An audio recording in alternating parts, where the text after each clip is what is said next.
How long have you been a Cornwell dealer?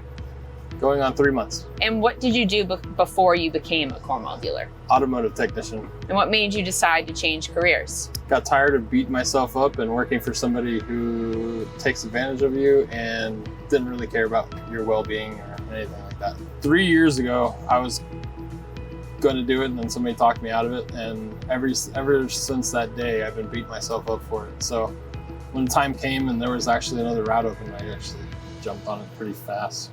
Do you have any help in your business, family or friends? My wife and my daughter. Every day we get in the truck, she starts sweeping, I start and stocking the drinks, and I start printing out my route sheet and printing out my price labels for the day and start stocking the truck. My daughter's on here running around taking all the stickers off and having fun. So.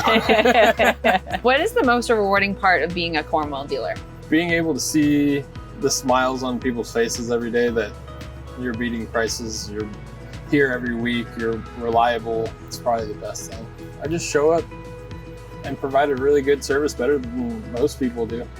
And honestly, that's all I've done, other than having good prices and showing up on time everywhere and showing up every week reliable. It's the best thing I've ever done. I wish I would have did it 4 years ago and never look back again. You couldn't pay me $500,000 a year to wrench ever again, but you have to work for it. It isn't like you're not going to go in there and make tons of money. Seeing all your seasoned dealers, how they do stuff, it's definitely a lot harder than what you think, but it's definitely more rewarding than working for somebody who doesn't care about you. You can be your own boss. I'm Daniel Mortezaiei, and I'm a Cornwell dealer.